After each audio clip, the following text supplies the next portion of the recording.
Dans un monde où le travail occupe une place prépondérante, la quête d'un équilibre harmonieux entre vie professionnelle et vie personnelle est devenue un défi majeur.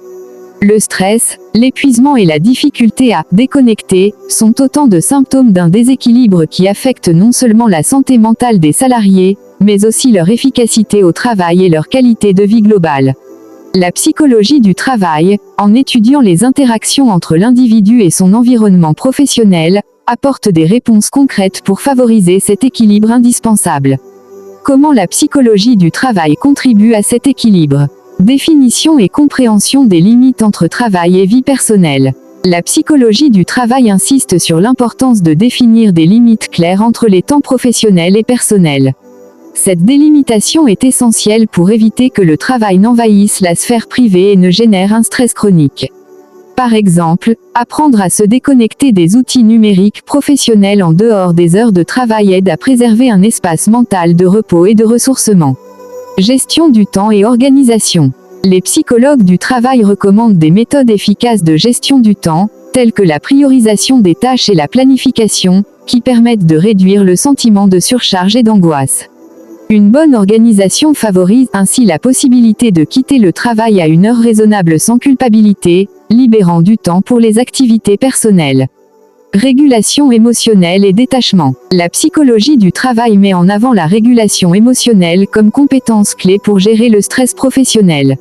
Apprendre à accepter ses émotions et à se détacher des tensions liées au travail permet de mieux préserver son équilibre psychologique et d'éviter que les difficultés professionnelles ne débordent sur la vie privée. Promotion de la communication et du soutien social. Encourager une communication ouverte au sein des organisations permet aux salariés d'exprimer leurs besoins et leurs contraintes personnelles. Le soutien social, qu'il soit professionnel ou familial, est un facteur protecteur contre le stress et l'épuisement, contribuant à un meilleur équilibre global. Politique d'entreprise favorisant la flexibilité. La psychologie du travail soutient la mise en place de politiques organisationnelles flexibles, comme les horaires modulables ou le télétravail, qui permettent aux employés d'adapter leur emploi du temps à leurs besoins personnels. Ces mesures améliorent la satisfaction au travail, réduisent le stress et augmentent la productivité.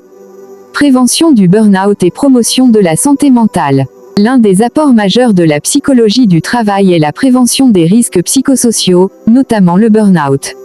En identifiant les facteurs de stress et en proposant des solutions adaptées, elle contribue à préserver la santé mentale des salariés, condition sine qua non d'un équilibre durable entre vie professionnelle et vie privée. Conclusion convaincante. L'équilibre entre vie professionnelle et vie personnelle n'est pas une utopie, mais une nécessité pour le bien-être individuel et la performance collective. La psychologie du travail, par son approche centrée sur l'humain, offre des clés précieuses pour comprendre les mécanismes du stress, instaurer des limites saines et promouvoir des environnements de travail respectueux des besoins personnels. En intégrant ces principes, les organisations et les individus peuvent construire une harmonie dynamique où travail et vie privée se nourrissent mutuellement, garantissant ainsi une vie plus épanouie et durable. Ainsi, la psychologie du travail ne se limite pas à améliorer les conditions professionnelles, elle œuvre aussi à la qualité de vie globale, en aidant chacun à trouver son propre équilibre dans un monde professionnel en constante évolution.